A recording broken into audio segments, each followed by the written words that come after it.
le passé, il y a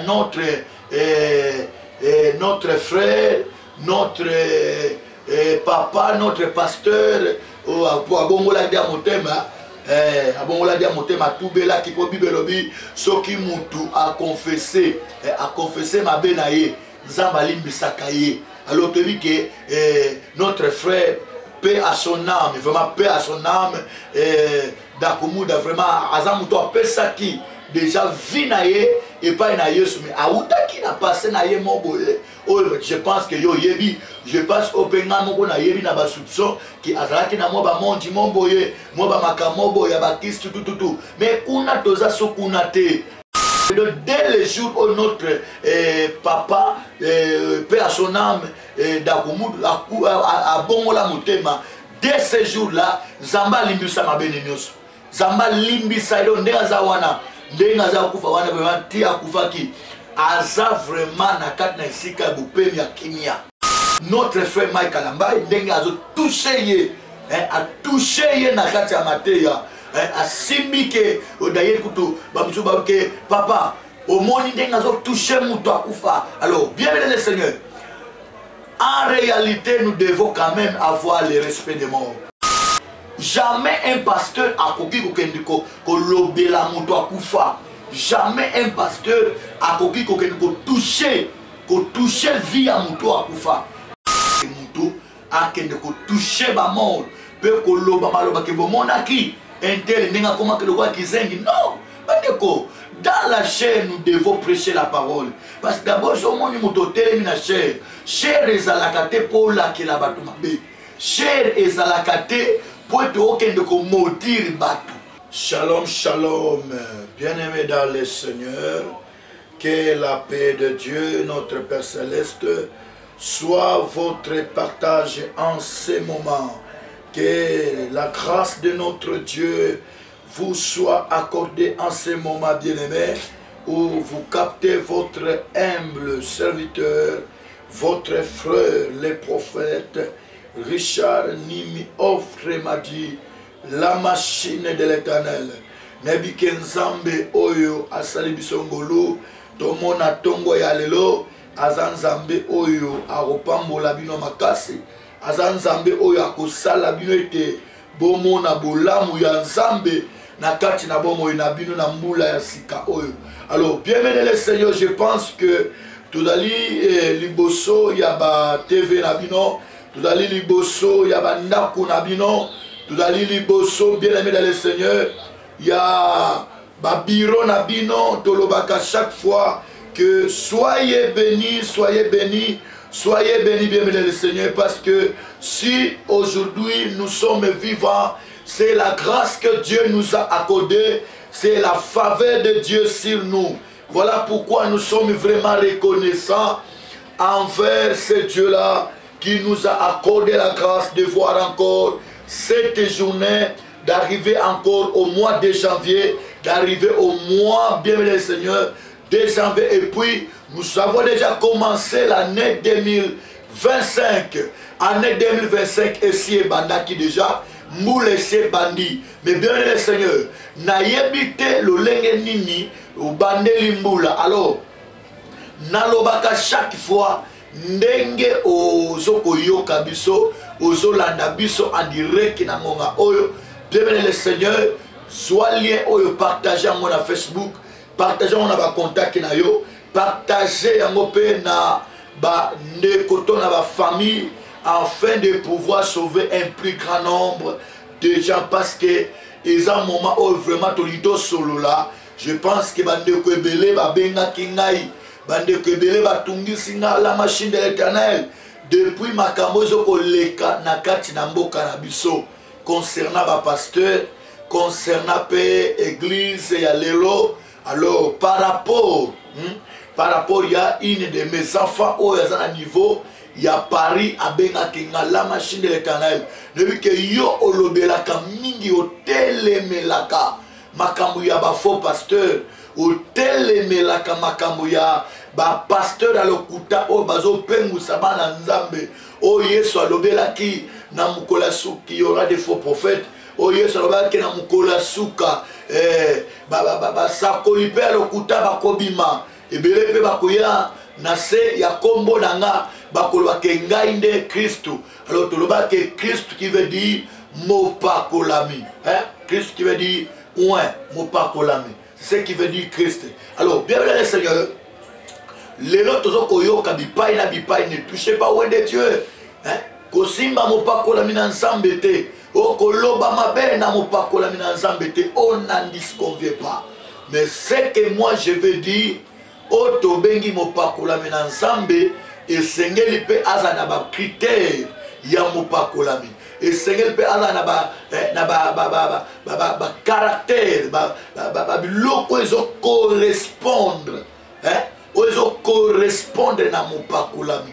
Pourquoi? Parce qu'un oin de Dieu, azali moko ou azali exemplaire. Il y a bateau ebele, baza bateau bazoko lakisa biso lilo banzambe, baza bateau oyo bazako lakisa biso, baloko ba modèle na biso. Et que ceux qui par exemple ba o bazote ya biso bandeko so par exemple tolito solo la makamboyo na bino, alors ne manquez pas à nous écrire, ne manquez pas à partager, ne manquez pas à vous abonner, parce que na chaîne oyo vraiment to le barrage chaque fois que to go permettre buzoba et les kate buzoba ko kotate, il faut vraiment to la musa esprit ya bana nzambe Nakata chaîne, vraiment, la chaîne moko ozapona ko édifier peuple de Dieu dans le monde entier, aux en Lubumbashi, les États-Unis, aux en Cameroun, aux en Soudan, aux en Égypte, na Israël, aux en Jérusalem, Paris, aux en Belgique, aux en peut-être na Canada, Lokola. Moi, Nangaza Kuna, ma fille que j'aime beaucoup, que mon Dieu te bénisse, ma fille Foura. Soyez bénis. Il y a aussi aux États-Unis, en Amérique, na Toronto, na Toronto, que Dieu vous bénisse. Vous avez même en Océanie, bien aimé le Seigneur, Tolobara chaque fois que na kata chaîne vous ne serez jamais déçus. Beaucoup zala jamais déçus. Na kata chaîne oyo ndebisika kaka oboko découvrir vérité ya solo awa ndebiso toloba nde vérité awa ndebiso to kundolaka to salaka hypocrisie to bimisaka ata makambo ebatama biso to bangana biso te pote toza ba sardine o lokola ba sardine et si ba kata biso déjà motu le bi ke uta tango kala pourquoi on décaptivait les prophètes? C'est parce que les prophètes,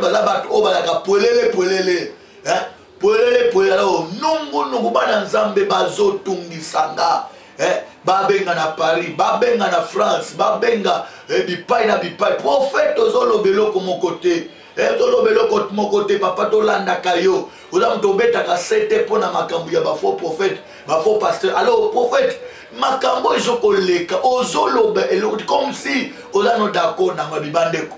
Na bateli na bombi na bite. Tellement que na boy na ko sala incendie. Tika na bimisa na lobela bana nzambo isina loba.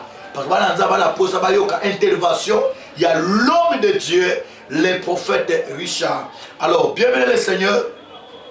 Nzambe oya biso apambola bino, Zambo oya biso tote apambola bino. Vraiment vous la béni. Nabi qui est année 2025 et le qui la yobote. Yaya année 2026 l'année à l'ipamboli. Année 2026 année ya ko changer, ya ko changer les côtés. Soit peut-être vous avez un camoko où on va trouver normalement de changer les côtés. Année 2025, et ça année où il faut mon clair.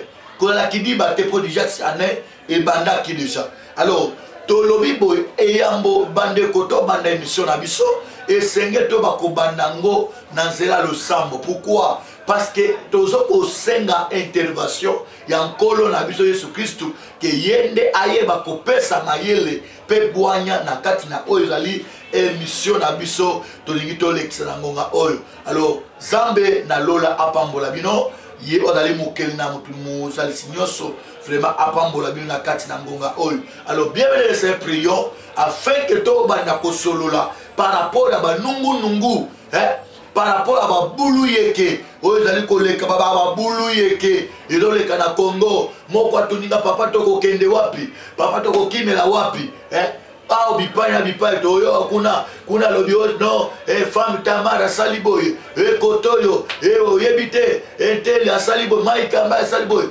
siko papa yo lobi nini bandeko toyaka apo na polémique te toyaka apo to sala lokola critiquer bato te mais toyaka ne ko bimsa ne vérité biso to kita biso te tant to bimsa vérité bino moko ne ko koyeba kusala nini au prophète alobaki eza vraiment ya solo bino boyeba ko juger bino ne boyeba kusala ma on ne touche pas on ne juge pas non on doit juger on doit toucher ceux qui ont de Dieu à sa peine on doit toucher alors to lingito bondela Adonai notre Dieu to pécho merci Nzambe nalola éternel des armées toza basali dayo toza ba otini lokola ba mwinda na mokili pourquoi parce que na kati ya mokili molili ezali makasi alors na ngonga oyo o permettre nga na nkota na ndaku ya ma sœur na kota na ndaku ya mon frère na kota na ndaku ya papa mama na bureau na ye na voiture bisika zwinga na ngonga oyo Dieu de grâce na sambeli tu que to pesa mayele na musali na yo pesa pe boanya afin que peuple na yo oba landa kabiso oba pesi biso confiance dans là ya chaîne onzambe bana la sauver Seigneur tu que to pesa ndimbola ya makomi na yo parce que ta parole la seule vérité que nous avons c'est la parole de Dieu. Oh la parole de Dieu c'est toi-même Jésus-Christ. Nous voulons assez que tu nous parles en ce moment. Donne l'interprétation particulière de ta parole dans le nom de Jésus-Christ de Nazareth. Nous avons ainsi prié. Amen. Nalobi le suso, shalom, shalom. Nzambe yabantoma, Nzambe oyo ya patriarche Alexandre Aitinabala, apambola bino. Nzambe yabatata na biso, Nzambe otozali koteya, otozali ko persévérer na katina, koteya sangu malamu apambola bino makasi. Alors bienvenue le Seigneur. Nalingi na bandela dossier ya notre frère Mike Kalambay. Je pense que Nayama que plus de 3 ou 4 appels. Je suis le prophète, prophète Kaya Dante. D'ailleurs, prophète, il faut que Dieu me montre. Je vois ceci, non. La vraie prophétie, c'est la parole de Dieu. Le ensemble, ils ont la vraie prophétie. Prophétie, elle est la parole de Dieu. Un vrai prophète, il faut la prophète, il y a parole. Un prophète, la parole. Ayebako, koko lakisabiso, makambo, ezali koya selon la prophétie biblique, selon la parole de Dieu. Voilà pourquoi nous sommes là. Je suis d'abord un prophète du ministère de la parole, mais naza prophète donc pourquoi parce que Zamba salanga grâce wana ya kosakola. Alors bande ko ebele ba yebi déjà tamba moni prophète Richard baza déjà ko sepela. Tamba moni prophète Richard vraiment la machine de l'Éternel aza vraiment na plateau, il dit que tozali sou béni oui, vous a béni na Nzambe oyanga, Nzambo ya benanga vous a béni. Alors bienvenue le Seigneur.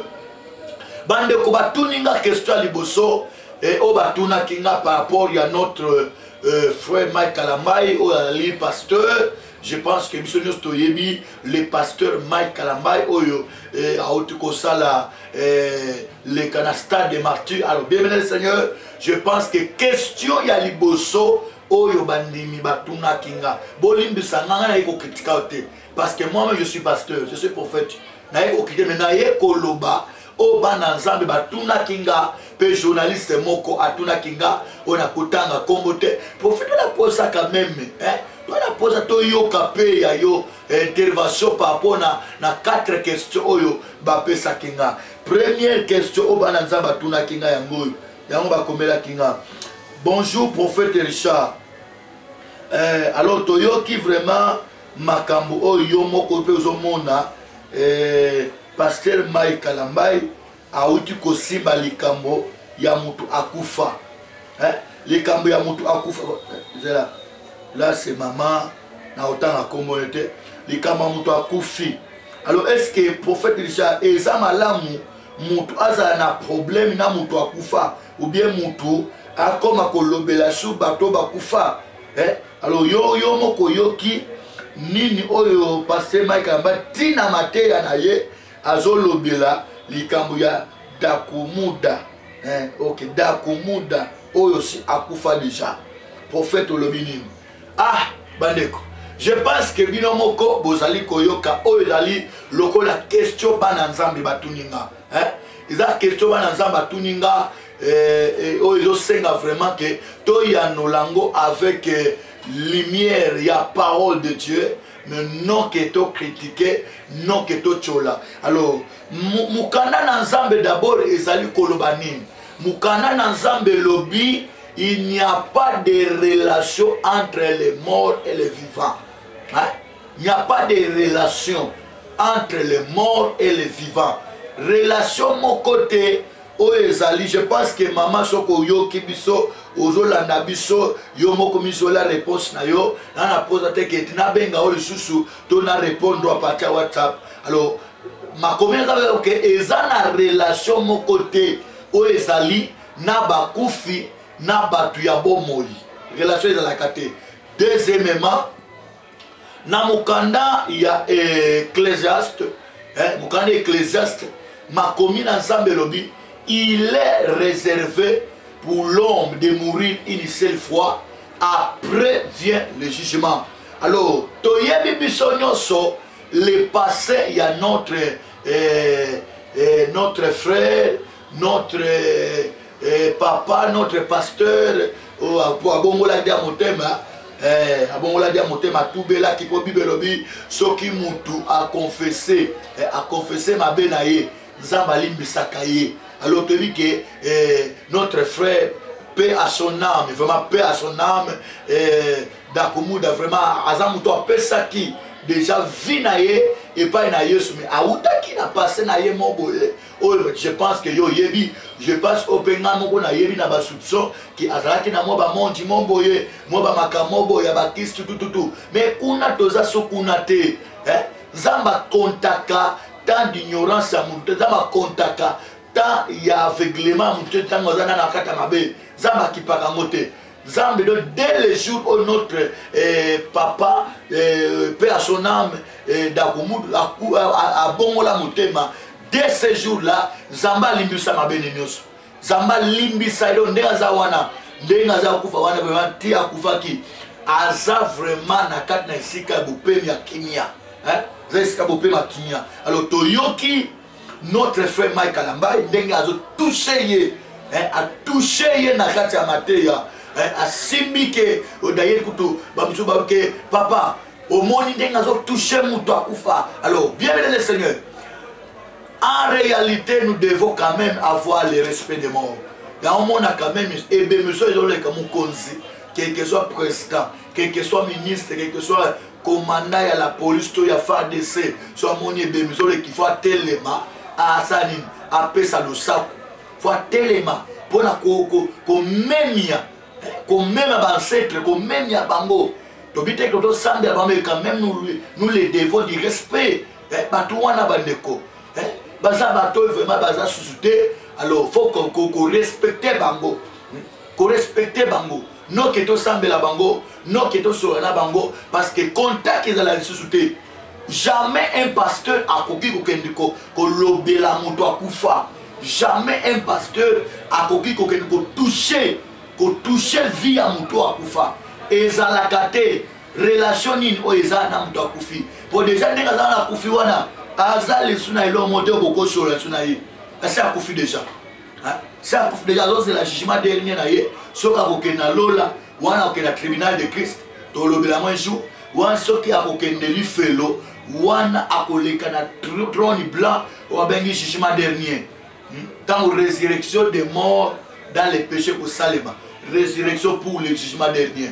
Alors, bien le Seigneur, je pense que réponse n'a pas maman ezali que non et koki ko Salema te que mutu a que ne ko toucher ba mort pe ko loba maloba ke bomona ki intel ninga comment que le roi qui zengi non pas de ko.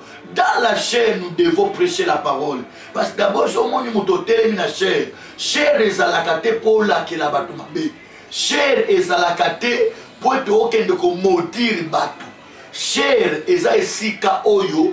il faut te prêcher parole mimili mabatisa ebika mes chers eza ici à obeta masolo te kobeta masolo te de masolo moko pamba pamba okobeta masolo muto akufa obeta masolo bongo bongo chers eza ici que faut te pesa ka valeur to pesa limemia donc tango telemi na cher te yande parole tika kotele manager o modire ba tika kotele manager o lobela bato ba kufa non et sengeli oteya vérité pour te bat babika pour ceux qui biso ba pasteur d'hôtel manager wana to tele makande pour te tobikisa bilima ba et non que to kotsa bango sur la confusion et non que to kotsa bango sur lokola évangile moko ya ko intimider bato non évangile eza pour ko intimider bato évangile eza la parole pure. Il faut aimer malobiko et ça ya ko kotsa ba na ko banga te lokolo la tsa ba grimace non yo mosala nzambe po ba banga yo ba respecter yo te mutoko ko imposer ba mona ba grimace ba parole mais nzambo abenga yo akosala ki ba pasani ba to so ke ba respecter yo vous savez donc jamais mosala mo intimider ba na cher les ba passer ba komi ko intimider ba ndimi na cher plusieurs pasteurs oh bah comme ko intimider ba ndimi na cher etanga télé na cher donc bana ko tala ke ndenga za wana ata même au kosoli soka tombo lobo il faut ka kokufa non eza bongo te bande ko il faut to zongisa makambo nzambe ndenge ezalaki na église primitive l'église primitive les gens avaient l'amour aujourd'hui ba pasteur ba komi sala na mabe bango na bango ba pasteur ko swana oyo kobwaka bajetu oyo atemi na chere abwaka oyo jetu oyo biso peto ezwi bango ekomi lokola batéâtre est-ce que soki tocompare évangile oyo baapôtre bateyaki na église primitive est-ce que bandeko vous pouvez imaginer quand vous êtes dans les actes des apôtres auquel on a 3, 4 vous allez sentir qu'ils étaient tous d'un commun accord. Alors, les lots, au pasteur okuna ke awande pa na ngande nzambaza. Koto de bisonde nzambe. O bisonde ko bandeko nzambaza bisonyoso. Ministère de la ministère de la compétition te. Ministère de la compétition te bandeko. Même l'apôtre Paul, l'apôtre majeur, l'apôtre Paul, il a dit quoi? Nous connaissons en partie, nous prophétisons en partie. Et même la Bible dit, sur aucun amukanda Ephésiens, Bible zolobanil qu'il a donné aux uns. Il a donné, donc Nabamusus a peu sa bouille. Nabamusus a peu sa bambaza la bouille. Nabamusus a peu sa mais bangonios basani pour le perfectionnement des saints en vue de l'œuvre du ministère.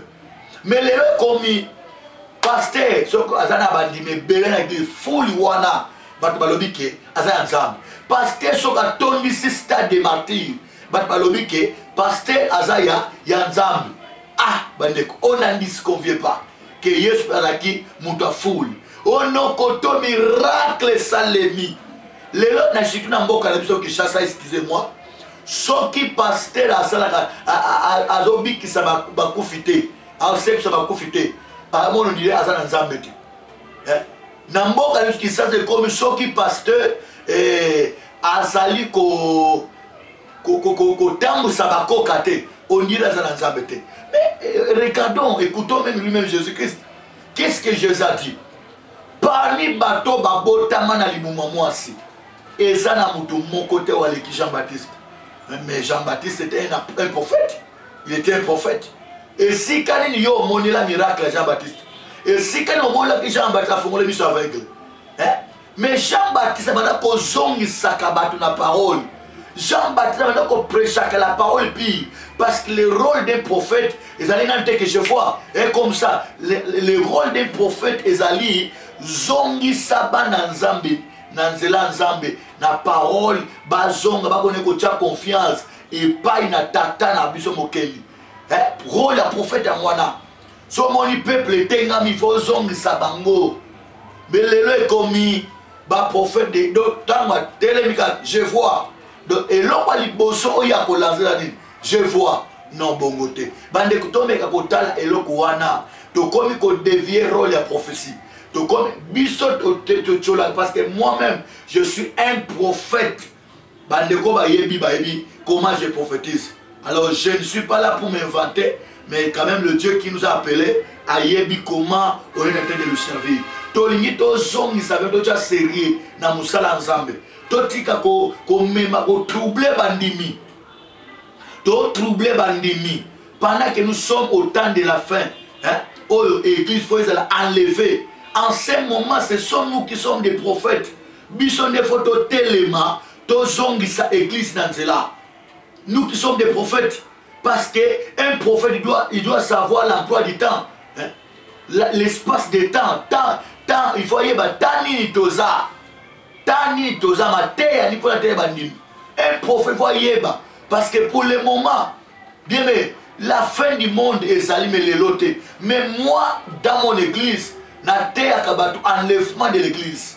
Enlèvement de l'église, un enfant de Dieu doit se préparer pour être enlevé à la rencontre de Jésus-Christ. Mais est-ce que Babylone est au sale? Babylone est au sale, porter au fingana. Vous savez que ton cause a bisomo tote bandimi, babongwana, bisomo tote asuba une crédibilité katina bango. Alors, s'il vous plaît, chers internautes, vraiment dans le conseil en abino, bon mon amalam, bozala malam. Alors, pour être pénaya pour clôturer, parce que nous cité déjà, TV et Zalingonga, nazo kende ko cité.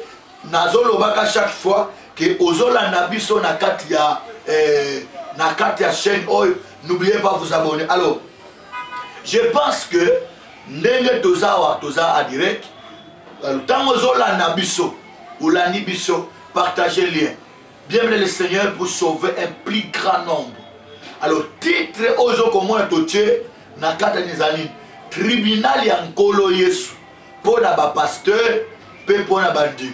Je pense que tribunal, tant qu'il y a déjà tribunal, na carte à tribunal, bien le Seigneur, ils ont un jugement na carte.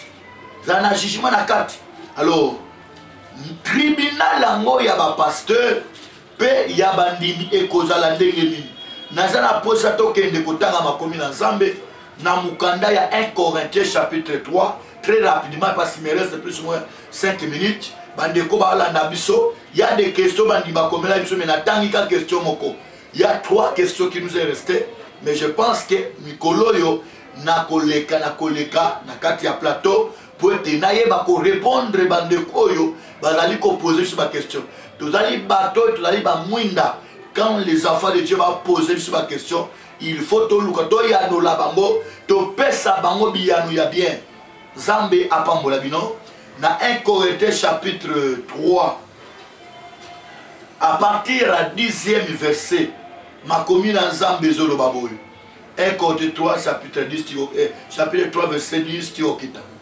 Selon la grâce de Dieu qui m'a été donnée, j'ai posé les fondements comme un sage architecte.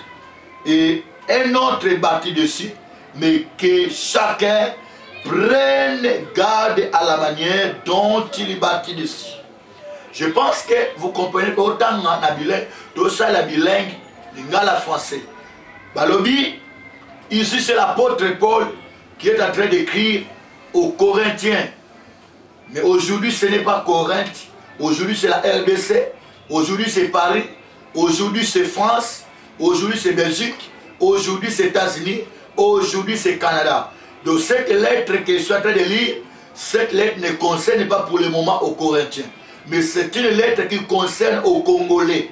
C'est une lettre concernée aux Canadiens, hein, aux habitants des États-Unis, même Océanie, Paris, Belgique, quel que soit milliers, vous allez au Congo central, voilà le Lubumbashi. Alors Balobi, ici c'est un apôtre qui était en train d'écrire par l'inspiration du Saint-Esprit. Alors, selon la grâce de Dieu qui m'a été donnée, j'ai posé le fondement comme un sage architecte et un autre bâti dessus. Mais que chacun prenne garde à la manière dont il bâtit dessus. N'a répété encore pour une bonne audition. selon la grâce de Dieu qui m'a été donnée, je posais le fondement comme un sage architecte et un autre bâti dessus, mais que chacun prenne garde à la manière dont il bâtit dessus. Que chacun prenne garde, que chacun prenne garde, que chacun prenne garde. Moko na moko asani akeba, moko na moko asala keba. Lolenge asani ni azotongela likolo fondation oyo ngai pole na chaki, oyo ngai pole na chaki. Moko na moko prophète Richard asala keba pour te yoposani otonga likolo fondation wana. Église à Bethel, sala keba. Oh non, église ya louange, sala keba. Oh non, kuna na fait pas ko, sala keba. Surtout baniko tanga ba église awa. Balobi na biso to sala keba na lolenge moko na moko azali kotonga likolo ya fondation wana. Bayo kolo basuna verset 11, car personne ne peut poser un autre fondement que celui qui a été posé, savoir Jésus-Christ. Mutu moko te a posé fondation mususu. À part auto tchaki déjà ya koyeba Yesu. Ezaka na muboku moko. Ne biso nyonso basali na nkolo. Toke kosani. Tozo kende kotonga ka likolo ya fondation wana. 13. Non, verset 12. Or, si quelqu'un bâtit sur ce fondement avec de l'or, yoka ba matière o essaye na bito tonga.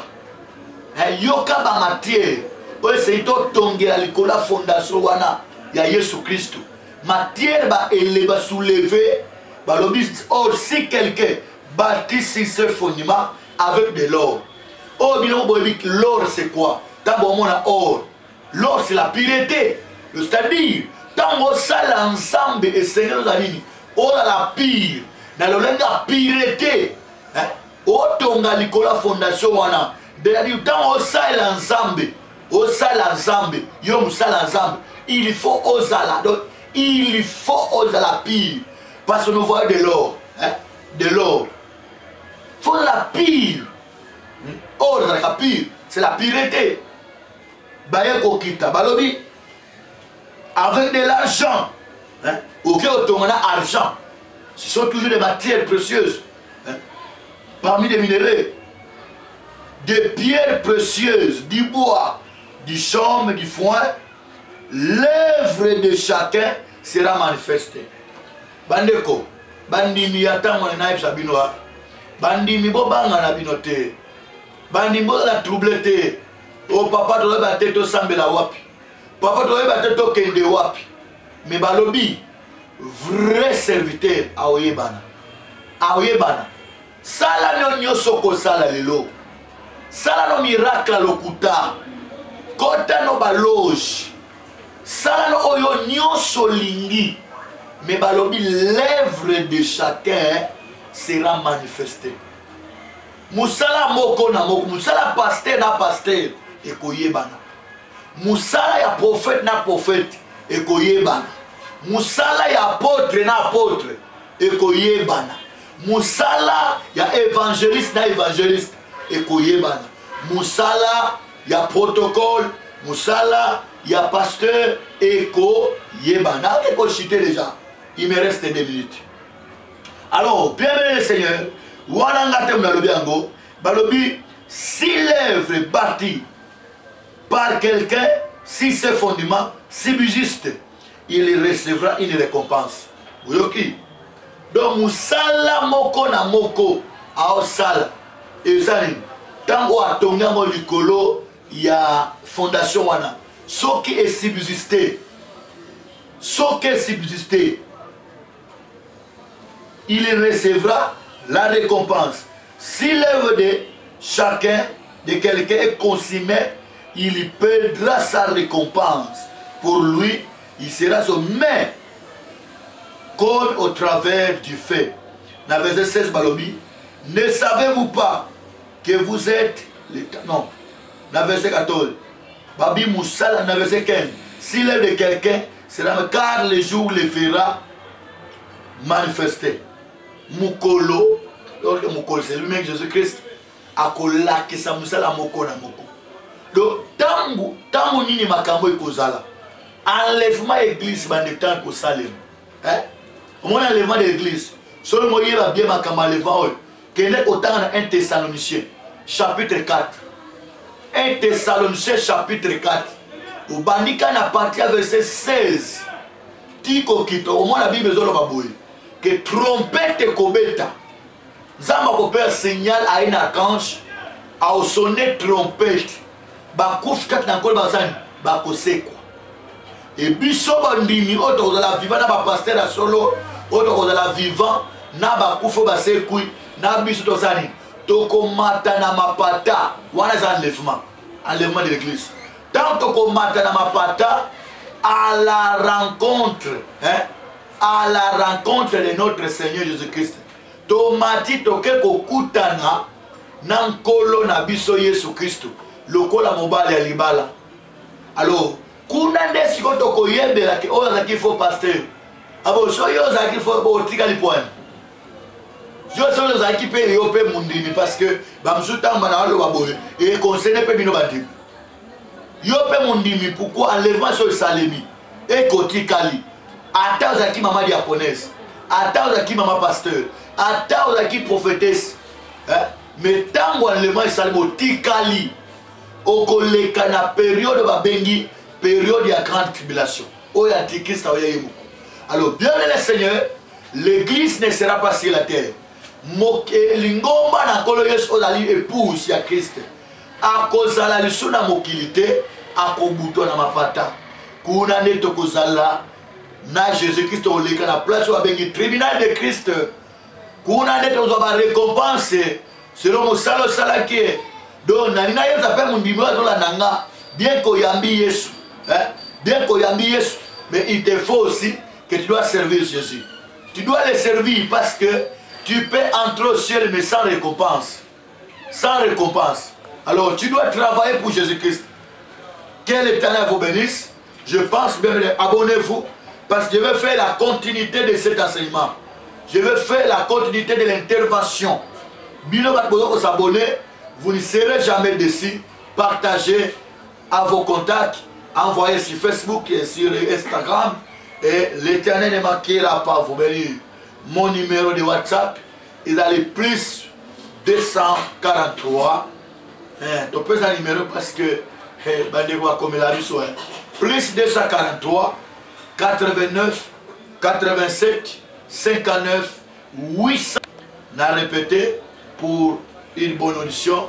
Plus 243 89 87 59 834.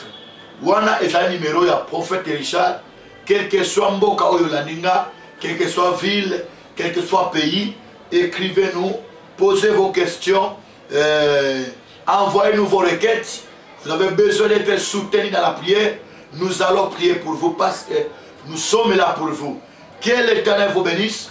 Adonai, nous te disons merci, Père Céleste, pour ces moments que tu nous as donné d'intervenir, Seigneur Dieu, aux questions et aux difficultés de ces moments pour sauver un plus grand nombre des enfants de Dieu. Seigneur, laisse que tu bénisses cette parole. Bénis tout celui qui nous a écoutés, qui nous a suivis. Au nom de Jésus-Christ de Nazareth, j'ai ainsi prié. Amen. Ciao. Que Dieu vous bénisse. À la prochaine occasion.